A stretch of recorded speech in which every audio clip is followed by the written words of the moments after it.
session is called Pair Programming with ChatGPT, or How to Accelerate Your Programming Prowess for $25 a month. I am John Zavocki. I'm an artist, a developer, and a user experience engineer. I wrote my first program when I was 13 years old, back in '84. I could draw before I could speak. I got my master's in painting when I was 24. I got my degrees in software engineering, back-end server-side, from the School of Hard Knocks. I currently design software solutions for our amazing research scientists and clinicians at Memorial Sloan Kettering Cancer Center. I work with data cleansing, a lot of data migration, a lot of pathology, a lot of AI, making sure that what our pathologists and what our data scientists do happens in a timely and efficient manner without error, because when it comes to cancer, we don't have time, and we don't have time for mistakes.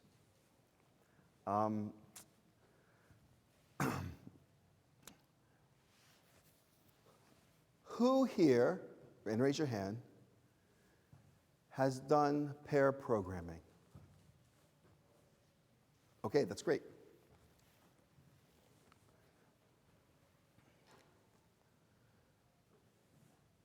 What is everybody's skill level? Raise your hand. Are you a newbie? Good. Are you a beginner? Okay, great. Are you a beginner expert, which is a beginner who thinks that they know everything? Are you seasoned, meaning that you have shipped to something that is live and people have used it? And are you a mentor, which means that you have rolled your eyes when someone mentioned React? No, just joking. Means that somebody in the world looks up to you and has asked you questions, and you help nurture the success of one of your colleagues or your students. Okay, great. All right, good. So we got a smattering. Okay, so pair programming is sometimes a dirty word in the real world, meaning that a lot of times in business that's run by managers, they see it as a duplicity, as they see something that, why are we wasting the time and the elements for two developers to do the work of one? And I've been in environments that saw this as being a dirty word, and I've also worked in environments where pair programming was essential, and the acceleration that we had with pair programming was unbelievable. How often do you actively use AI? Raise your hand if it's daily. Okay, that's great. Weekly. Emerging, which means I want to use it more, but I'm not really sure how to, but I think it's seductive and attractive. Okay, great. As a user experience architect, I always ask questions first, because I want to know who I'm talking to so I could cater my presentation to you. Okay. So when we talk about pair programming, there are a couple ways that we can look at pair programming. And we could look and see how different facets of pair programming can make it viable. And having a strategy is really important because of success. So you could start off as pair programming where the members are equal. This means that you're an A player, and you're paired up with another A player to solve a problem. And that problem, when it comes to A players, means that you might have, I'm going to speak some Agile here. You might have an 8-point user story, because that 8-point user story is going to take up your sprints, and you really don't know if you can complete it. So you're taking the whole thing to do this one user story, because it's really risky. Okay? And so what you do is you pair together with somebody who is really knowledgeable, and you guys knock it out together. You try to solve it, which means that 8-point ticket might turn into a 3-point ticket And it could be equal or unequal at that level. For example, you might be really an amazing programmer because you have fluency in a software product like Java or Objective-C or something like that. But you're new to a company, so you don't know the stack, okay? And they pair you with somebody who is knowledgeable, who does know the stack. And what is you work together, and there might be some knowledge transfer or whatever, but you're two equals, and you're working together, and you're exchanging information, okay? It frees up abstracting and thinking and executing. It's a collaboration. So for those who practice it, you're having a conversation where one could live in the mental model of his or her or their mind, and another person is figuring out how to translate that and putting it down and making it work. And that could be pseudocode. That could be, okay, we have to scaffold this. So here's our structure. What are we doing? Are we using OOP? Are we doing protocol-based? How does that work? How are we architecting this? What's available? Okay, so let's just write pseudocode and let's go through it, and then how do you think this should work? Well, I think this should look like this. Well, what library you should use? Maybe it's like this. Well, maybe we should do it like this because we can leverage this, and this has already been built. Oh, I don't know about that. Oh, that's okay, it's proprietary. We did it last year. Oh, okay, that's really great. So what you're doing is you're going back and forth, and you're working together, and you're building this. It's a conversation. And then maybe you have a trade-off. Somebody has to have a bio break or meet with a manager, and then the other person's executing, or they're thinking, and while they're off in that land, you're actually saying, okay, I'm just going to brute force go through this because this is root. I'm just going to write it down, and I know what comes in and what comes out. I just have to knock these out, okay? And by the way, I'm going to do a unit test while I'm doing it because I have good practices. And that's really valuable, okay? And they could trade, too. It's not designated, but they could probably go back and forth. So it's very fluid. Pair programming as unequals is very powerful. This is one, you could think fast in tandem and you could unravel it, but you're actually playing not follow the leader, but you're playing lead the follower. So say, for example, what's an example I could use from real world? In open source, I was really active in the Drupal project about 10, 15 years ago. And what always blocked people who really thought that Drupal might be a great application to do what they need to do was the fact they could never install it. They could never install the damn program because it was, one, it was obtuse. Two, any type of tutorial they had, if there was a tutorial, had prerequisites about how to fix your box. And none of that was documented, okay? So you could run it and it could fail and you're like, what the hell? And there would be no help. And if you were a newbie, God help you, okay? Because you were lost. So my recommendation was always, when we had kind of events like this for Drupal, I was like, who is new and who really wants to use it? And I'd raise hands, okay. Who is really expert and can configure a box in their sleep? Okay, well, you two need to get together. And what happened was that you guys, you need to fix his box and get Drupal up and running. He's gonna walk you through it, and he's gonna, like a good contextual inquiry, he's gonna verbalize what he's doing because everybody's box is different. And so you have to have the right packages, or if you can install MAMP or WAMP or whatever you want to do, which nobody really wants to do. They want to get down into it, and then you're going to configure it. And why do you do that? You do it because, one, you want to learn about that. You want to reduce frustration. But most importantly, in that situation, you don't want to kill inspiration. People come there with an itch. And if they don't get that itch scratched, then it falls apart. So if you're learning a new system, if you're learning how to do something new, the best thing you could do is find a better chess player and ask that chess player something. And the best thing that that chess player can do for you is listen to you. How do I do this? I want to try to do this. Oh, let me show you. What is this? Because everybody in their mind has the perfect app that's going to make them money. Everybody wants to do something. Everybody has an itch to scratch. Everybody's a builder and a creator. So it's a great way of using inequality to become equal. And pair programming is great because once after you get the install, well, what are you trying to build? How does this work? What is this done? Okay?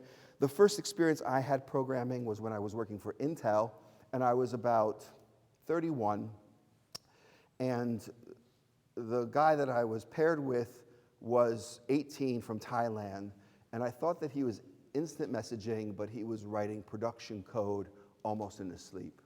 He was absolutely brilliant, and he was the kindest and gentlest person I ever met, and within a week set me up for a lifetime of good practices because his way of working was phenomenal. So not only did I learn about a new language, I learned how a really brilliant developer thought about code and thought about structures and thought about organizations and it wasn't anything like I thought of. And I've only met 4 absolutely brilliant programmers like that in my life, in my 35-year career. Okay?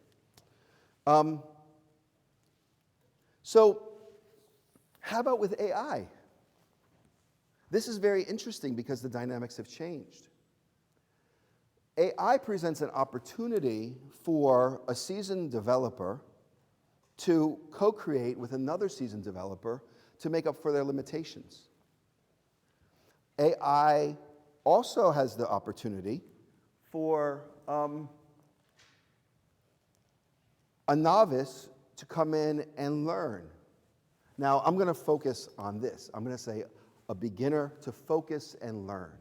You could be a really powerful developer. You might, like me, have learned in Pascal and Fortran, and then you get to something like C# and you have no idea what the hell you're doing. You don't even know how to frame it. God, I wish I had AI back in the mid-90s, okay? Because that was not fun. But the thing about this is this.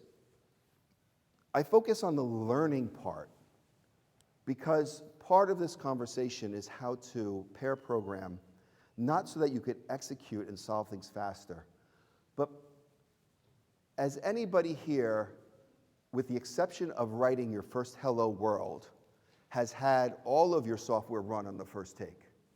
Raise their hand. Yeah, that's what I expect. So you're never really coding, you're debugging. Writing code and writing software is only about debugging. So you have to get really good at debugging. So you don't just copy and paste it. You copy and paste it with a question from whatever AI, from whatever model you choose, and you do that with the idea that you're going to spend your time debugging. And then you're going to try to figure out what's wrong. And the other part of this is this. You don't want to get in the habit of letting AI write all your stuff, because if it gets too big, you don't know what the hell is going on. And once it gets to a place where it becomes unmanageable, that's not ever something you want to ship to production or use in a production environment. And just to level set, no developer at MSK is allowed to use AI in any production code. None. Because it's not vetted yet. Okay, and now we're not worried about making an extra $10 million on our end of quarter promo. We're worried about, does Elaine have the right diagnosis because she's at stage 3, and what can we do? Those are our questions that we have to answer. So, does that mean that now we can have tri-programming? 2 developers and 1 AI? It was really late at night, so I was thinking about 3 MCs and 1 DJ, but that's a bad joke. Can we do it more? Is there different opportunities now to accelerate using AI? So, this is a talk about that current state of affairs. And if you fall into one of those categories, how can you maximize using AI as a pair programmer? Because really, when you start using AI, you're pair programming. Okay? You're not just using it as a resource. You're having a conversation with it, which is why it's a ChatGPT. Okay? And you know that conversation only goes so far in the past because of tokens. So you want to be really clear about what you're doing and how you're doing it. And you want to be successful, because if you're going to be unsuccessful with it, you're not going to have a strategy. And when managers are going to intervene, they're going to do what I just thought of last night as the manager 180. where managers didn't want you to pair program because it was a waste of time, but they hell want you to use AI because they see it as a save of time, and they don't really care about the results because they don't really know really what the hell is going on. They just want to ship and make their target and make sure you close your tickets, which isn't ever a good dynamic to just focus on, okay? And that's real world stuff. So what we have to do is we have to police ourselves, and what we have to do is understand how to use it. So how do you use ChatGPT as a pair programmer? The most important thing is to pick your role, what I said. Who are you and what are you doing? Sometimes you're the follower because you have a question, okay? Sometimes you're a peer because you're actively engaged and you have agency. Agency is the ability to do anything, right? And providing a strategy for how to achieve the goal. So for example, you might say, I have to create this functionality. I have a good idea about how that functionality is done, but either I'm unsure, I want you to check me, I want to see if I'm right, or I'm going to put down something as a strategy, and can you tell me if you might think if it's better or worse? These are questions that you're asking it because you're trying to understand what you're doing. Because ultimately, at the end of the day, it's your username on that commit message. When they blame you, it's going to come back to you. And then, in 6 months, and please tell me you comment your code, because did you ever do this? Dear future John, you're going to want to refactor this. But after 8 hours, you're going to realize that you're just going to set it up as the same way. So why don't you do this? Take those 8 hours, go get a coffee, and come back, and you just realize that you saved yourself a lot of pain. Okay? Those are always the comments that I always loved when I did. Okay? Pick a topic and narrow it down a chunk. Don't say, I need to do this functionality, and then use it. You are architecting it. You're saying, okay, here's my pair program. I'm going to scaffold it. I'm going to do it like this. I'm going to do it like this. I'm going to do it like. You can go into a model and write pseudocode. I want to do this. I want to do this. I want to do this. And chunk it up. And the more you give it a framework, the better it is. Here's a question. What has AI done? What is AI's contribution to software engineering? What has AI done that has been radically, radically difficult for software engineers in the past to do? What's the number one thing that AI has solved that makes it seem almost magical? Does anybody know? Yeah. It could write documentation for you. That's amazing, and I love that, but that's not what I was looking for, but that's really good, okay? Because nobody likes to document their code, okay? Who else? Speed, definitely speed, but not necessarily something that I was thinking about, but speed is definitely it, okay? In the back? If you know what you want to do, but like maybe you don't know the syntax of the specific language. That's really important. And that is kind of a foot in the door to what I'm going to mention, because I'm going to run with that. The thing that AI has done that no other thing in software engineering has done, is that it has solved context. It understands context. Content is easy. Content is great. Computers can understand content all you want. 1 + 1 = 2. What's this? Get me this. Serve it up from a database. That's all content. Context is what we ship with. We ship with context. The mysterious thing about this brain and ear is that we understand context. We understand that, oh, look, that's a big building. Oh, I better not do that. We understand cause and effect, which is incredibly difficult for a computer to do because it's not aware of its state. It doesn't have this form, which is just basically a sensorial mechanism for understanding the world. Okay? So AI has provided context, which means it's not like a gambler's, the gambler fallacy. The gambler fallacy is a logical fallacy that says, if I play this roulette table more than 15 times, I'm going to get it on this next one. One run doesn't have to do with another run. Nothing has to do with the same thing that happened. That's how software used to be. Software, you ran a program, you ran a subroutine. You might have given a context, but you had to put it in there. But you couldn't have a conversation with it. AI provides context. Context is what makes it powerful. Context to say, oh, I see what you're trying to do. Let me solve this for you. No, there's a better way of doing this. Oh, that's really interesting. Rather than doing it like this, did you think about doing it like this? Now, you might not know if you just pump it in and get a piece of code back, but that's what that conversation is. That's what the computer is doing back. The AI is doing that. It's telling you, hey, this is the conversation. So, I'm not going to go into the cell answer. I passed that. Okay? So that's kind of what's coming up with it. So there are guidelines now for programming with ChatGPT. Let me see my time. Okay, good. So select a relevant model. So who here has their favorite model that they work with for the problems that you try to solve? Have you done your due diligence? Have you tested it? I'm speaking at a Google Fest. I'm an iOS developer. I develop native iOS applications, okay? I love the Mac system, and I want to use the tools that I create, and I find it very efficient, and I just am fascinated by it. I'm also fascinated by the whole framework because every time I implement an S class, I'm cleanly aware that that came from 1980 in the next step, and that class that I'm using is about 30-something years old, which I think is pretty cool, okay? So I use the Swift Copilot in ChatGPT to help me do things. And I'm going to show you some parts of the conversations that I have.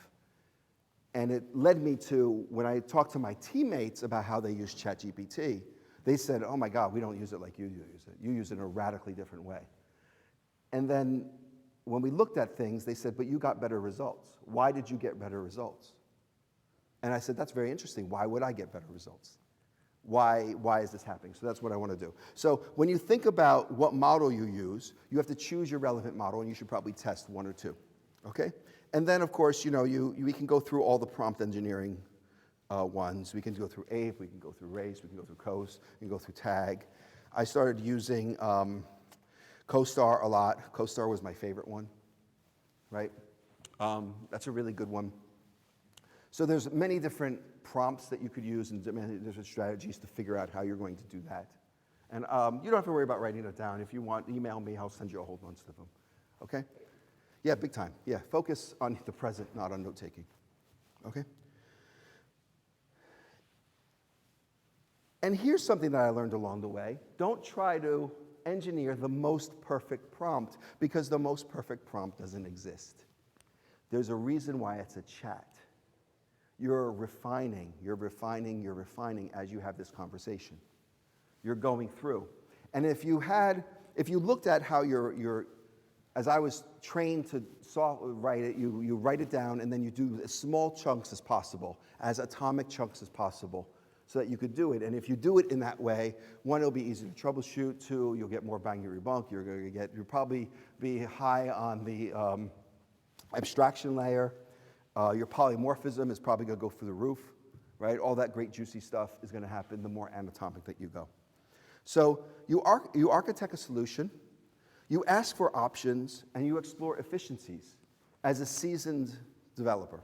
You say, I have this understanding, I've done this before, let me see if this works, help me out here for speed as well as ability, or if you're using a new framework. As a beginner, you want to ask questions. And you want to ask for samples.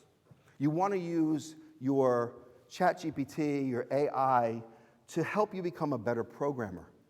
And so it's not so much about getting this done, although you can do that. I have a deadline, I want to get this done. But doing that and not going back and learning from it, or more importantly, double checking it, because it's going to be wrong. The more complex your request is, it's going to be wrong.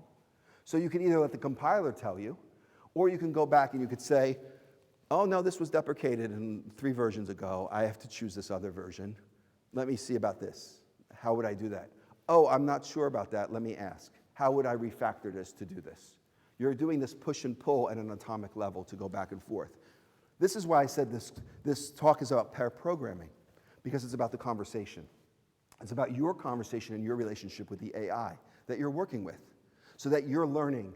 You're stealing information from that data pool and you're putting it in your head so you can become a better programmer and you could understand these forms and these structures in a great way. So iterations are your friend. And while you're doing this, by the way, once you get to a place, you'll start to oscillate between beginner and seasoned. Once you get to do this more and more, you're going to go back and forth, back and forth, back and forth. It's going to be really fun. Iterations are your friends, as we all know, right? Fail fast, fail often. Copy and paste only to debug. Scope functionality in atomic level. And always assume that the response is wrong. Always assume that the response is wrong. Always assume that the response is wrong. What response? The response from AI. Whatever it says. Run it in there. And we have the ability of, if we run something and we compile it, it'll throw a hissy fit. Okay? In other areas of the world, let me see, how do I get a mortgage and create a .org so that I don't have to pay taxes in the next 5 years? I don't know if you can have a compiler telling you if that's right, wrong, or legal. Okay? But I will tell you that AI is going to give you an answer that's going to be pretty declarative, that's going to sound really true. And then, 2 months from now, you're going to realize, why is all my money gone? Okay? So don't trust anything that AI tells you. Okay? Let's look at some real world stuff. I'm going to open up my book. So here is, I was doing an app, and it's a very simple app, but it's because it's on a mobile device. Of course, when you develop for a mobile device, you don't know the environment, you don't know anything about it, and so I was having problems because my stuff wasn't loading in a timely fashion. I didn't get a chance to write the notification engine in. But when I was doing testing on the outside, I was seeing it failing because when I'm not on the Wi-Fi and I'm going through some 5G or a 5+, it radically degraded. And so I asked my friend Joe, who's actually giving a session next door, how would I do this?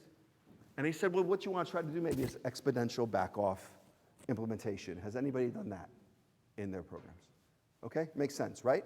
So that basically means, hey, you try something, instead of retrying it and putting stress on the system, if you don't get a response back that's acceptable, okay, what you want to do is you want to come back and you say, okay, we're going to try it maybe well, we could use the Fibonacci. I'm going to try it, and then I'm going to come back at 3 seconds.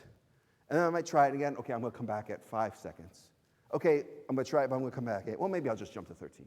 Okay, what you're doing is you're extending that time so that you cannot overpower the system, because it might not just be something that's easy. There might be something in favor, but you don't want to do it repetitively.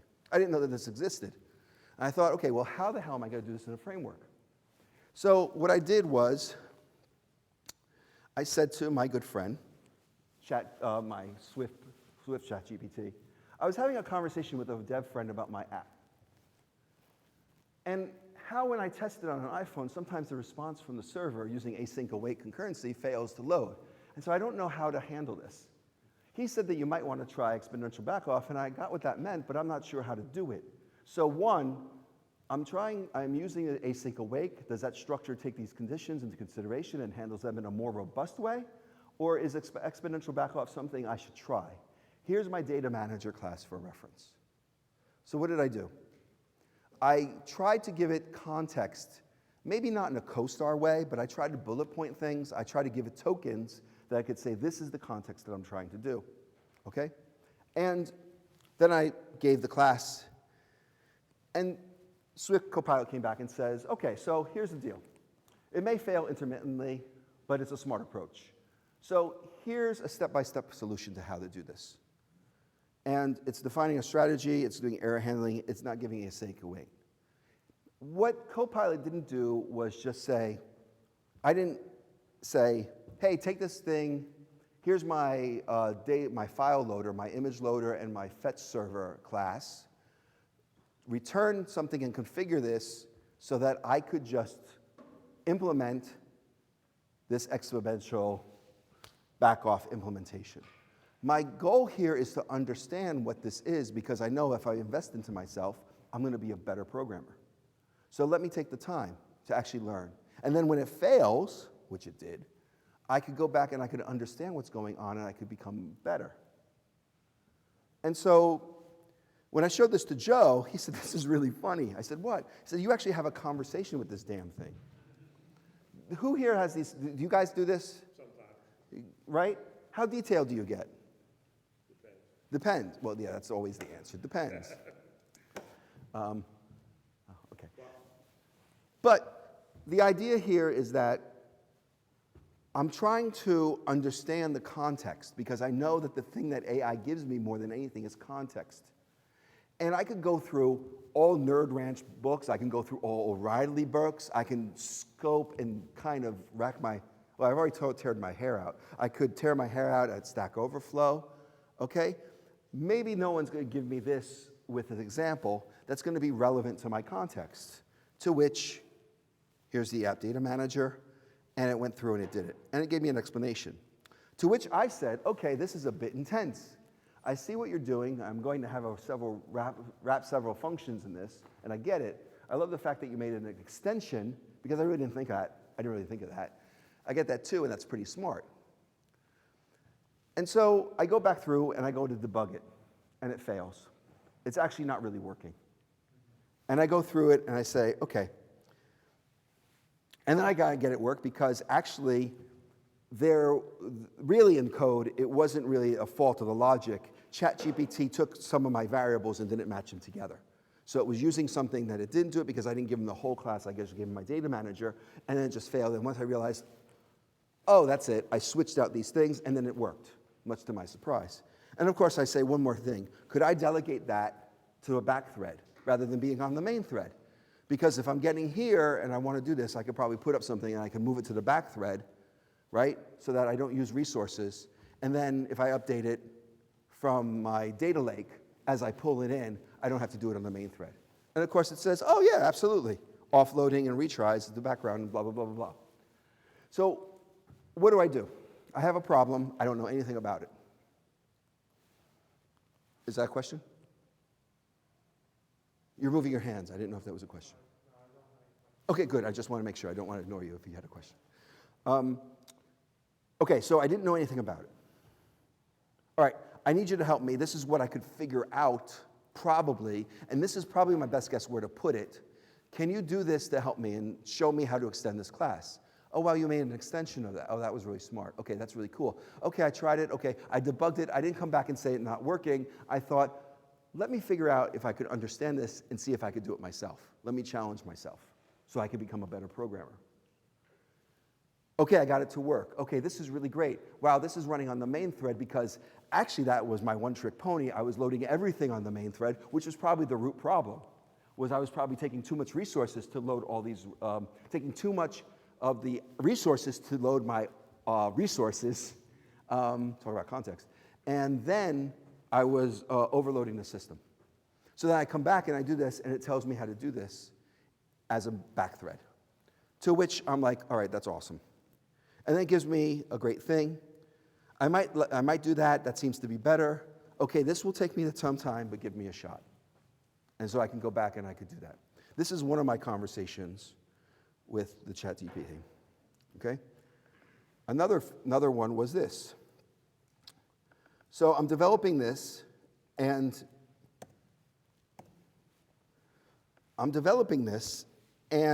as everybody knows, when you're developing something new or you're learning, trying to do things, you're never going to optimize. You're going to do it, and you just want to get it plugged in. You just want to see, let's make sure it works. And then once I get confirmation that it's going to work, I'm going to go back and try to refactor it to make it more economical. Okay? So I did all this stuff, and it was working. I was pulling from my data lake, and this was great. I was working in core data, which in an iPhone app, it's an internal database that you could use to have data persist from session to session. Okay, it's not cross-device. That's iCloud, other stuff that you could use. But we all, if you're developing things, you're all going to have that.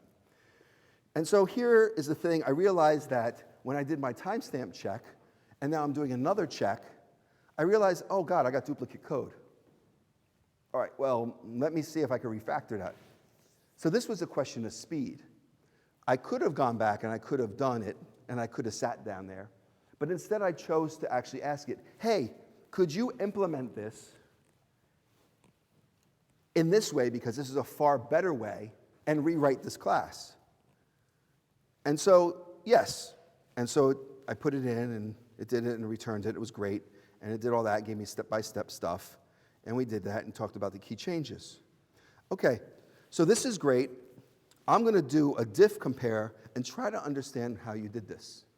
So I opened up my dev utilities where I could do an easy diff compare. We all have one, right? And so I looked at it, I looked at this, and I went through it trying to understand what changes it made so that I could become and understand it better. Okay? And then, oh wow, that's a lot more efficient and connected. And then I asked it to do all the other classes. Now that I had confirmation that it worked, I just went boop, boop, boop, boop, boop, boop, boop. And then I went through, and I could see that this is happening. So my conversation is, I'm going to give it a shot. I want you to tell me if it's wrong. I'm going to test it. Does the compiler throw a hissy fit? If it doesn't, in Xcode, I could see it gives me great feedback on testing to see if something is efficient. So I could rate it. I could speed rate it. I could see what's happening. I could see how many resources it's using. I could understand the environment that it's running in on different devices, on an Apple TV, on an iPad, on an older iPad. Everything is there, so I could see what's being more efficient when I run it. So I could see, wow, this was a very more efficiency, of course, because it's dry. If it wasn't, then that's a little bit different. And then, again, let me go through this again to see and learn how it is. So it's again and again and again. Again, when I showed it to Joe, who's more of a seasoned developer than I am, he said, this is really funny. I said, why? He says, because you have this conversation with it. I don't do that. I just put it in, and I just debug it, and I keep it moving. Can I ask you a question? 100%, yeah. What kind of results would Joe get with his approach? That's really good. Joe is an AI freak. I love Joe. He's amazing. He tests every model. He stress tests every model. He likes to tweak them. He writes his own, okay? He's like completely in it, all right? And I have mad respect for him, okay? So it's kind of unfair because Joe would probably write a class better than I did, and he would probably get it better. And I would venture to say that when we talk, he laughed at me. He said, wow, you put your whole class in there. I said, well, yeah, it's not that big. It's only like maybe 120 lines, okay? He says, I would try method by method. And I said, okay, why would you do it like that? He said, well, what you want to do is you want to try to target what you're trying to do. And I said to him, just being very honest, I said, okay, you have a better understanding of that than I do, okay? Yes, I could write this, I could code it and everything, but you have to know where you are. You have to know that, okay, this is my limit. So for me, as a developer who has a career in software engineering, I still am taking the learning aspect of it. So his results are radically different than mine, okay? And the stuff that he is actually doing, he's way more experimented. I'm doing things that are just, it's just doing server calls, it's just crazy stuff. This is all boilerplate stuff, really, in my mind. He's out there thinking, okay, I have a 3D generated model for doing something with cancer. How do I render this in this, just off the chart stuff. So I can't answer that question because it's an unlevel playing field. Which maybe that was his surprise. Maybe his surprise was I was so pedantic about it, okay? But for someone who is seasoned and doesn't know something, this might be good. But this really is more for someone who is a beginning or a beginner expert, or someone who doesn't know how to necessarily use it, and how do I make it viable? How do I learn something? Back in 2013, I was invited to a trends consortium to speak. And my topic was,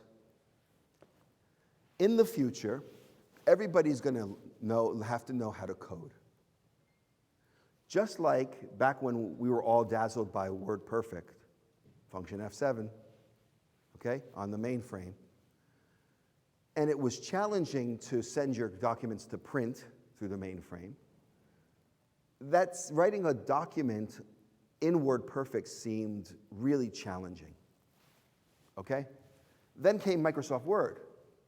That was a lot easier, okay? And that knocked out WordPerfect, okay? And then, but it was still challenging. And then you would see everybody, you got to know Microsoft Office. You got to know how to do a document in Word. Do you know how to do that? You're not going to get this job if you don't know how to do a document in Word. Now that seems so banal. It seems like so foolish. Why would that stress you out? Well, we're in the same place with getting to a place where coding and kind of hacking your world is going to be essential. There's going to be more opportunities for you to hack. Why? Because we're not going to be able to trust anything anymore, especially if you're working in your own data lake, okay?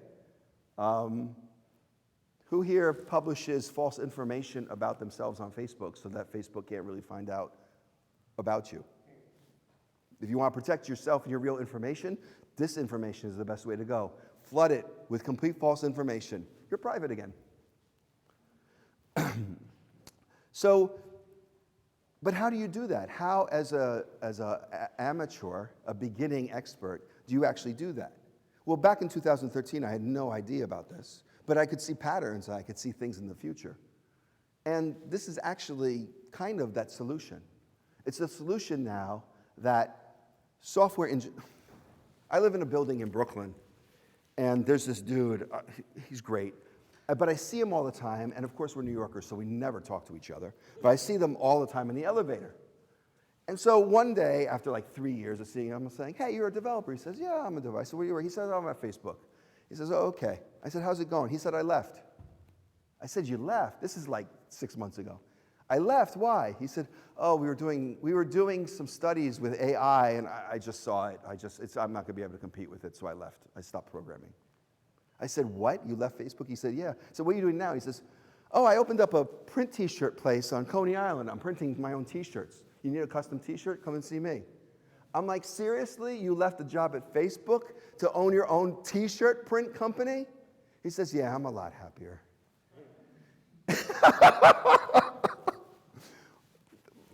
Boom! You know what went through my mind? I have 1,000 ideas that I can't execute. Yeah, we're going to have some fun. I found my pair programmer. I found my compadre so I could actually learn the things that I want to do, who will never tire of me, never roll their eyes, who will always be able to say, hey, try it like this. Now, I might think that they might have went out to the pub a little bit late and they're, a little bit hungover because the answers they give might not always be correct. But we always had those days. Okay? But when Siri came out, the best comment I heard about Siri was from a woman who had an autistic child. And she said, I love Siri because my child can constantly play and ask questions to her, and she never reprimands him. She's always available to answer a question.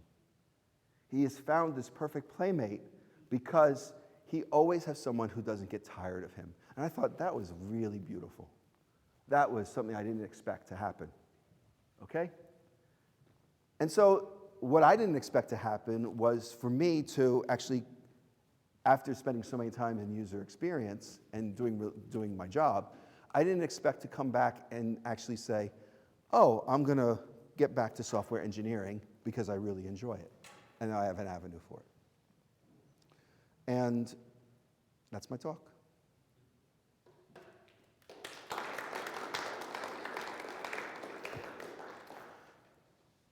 Any questions? Okay, go ahead. Wait, first of all, was this valuable? Yeah. Was this not valuable? Oh, I'm never going to get these 45 minutes back. No, it's good. It was valuable. I wish I had more time. Okay. All right, so question. I don't pay, I use the free version. What is the $25 a month? Oh my God. It's night and freaking day. Best $25. And here's the thing. Who here has their own LLC? You all have to have your LLC. You have to write all this stuff off.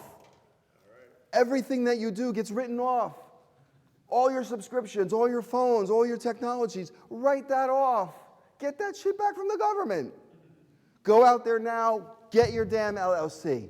I've saved hundreds of thousands of dollars in my 30 years by having my LLC. I write everything off. Oh, look, that's my studio in my apartment, half my rent. LLC is the best tool that you have. You have to use it. Okay? So if you don't have an LLC, your homework for this weekend, no, you need to have an LLC. Okay? Delaware's played out. Don't get your LLC in Delaware. I got mine in Florida. Florida, I spend $70 a year to have an LLC. If I was in California, it would cost me $3,000 to $4,000 a year before I showed a profit to get. So put your Republican hat on. And So what's the $25 a month get you? so $25 a month. Sorry, thank you for correcting me. All right, so here's the thing. You get what you pay for in the world. Okay, $24 a month, you're using the older versions of the model, which isn't prowess. You could actually get the new versions, and they're a lot better. Okay. I will say this, Joe did a test. He used the ChatGPT 1.0 and the ChatGPT 4.0 to run some creative tests. And he came back and he said, if I was gonna do anything creative or artistic, I would use the older versions because they suck. And you get more romantic, you get more outrageous results with it. It's actually more creative. It's less in tune to reality. I said, that's pretty brilliant. He says, isn't that wild? I'm like, that makes sense, but that's pretty brilliant. Okay? So maybe if you're doing creative work, just don't pay for it and always be more creative. Okay, thank you. Okay? Question? Yeah, I heard you say you use a MacBook for work. So as far as GPUs are concerned, how do we compare them to like an NVIDIA GPU? I have no idea.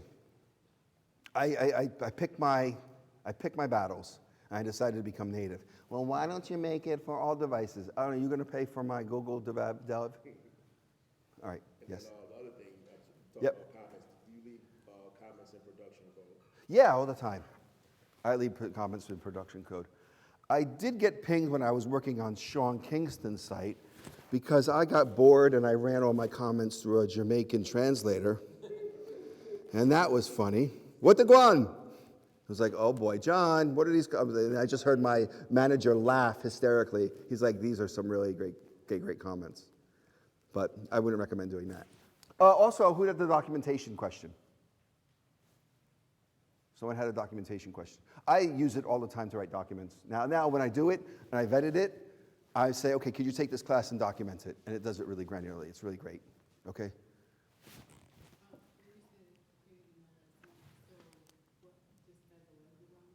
Say it again?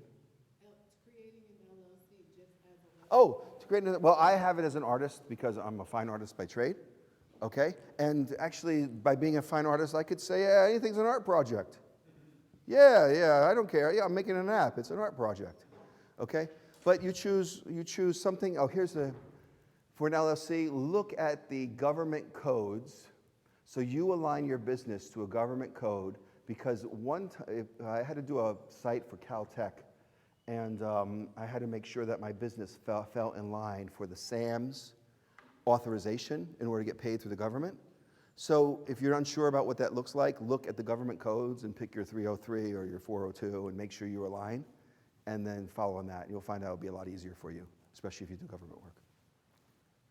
Yes?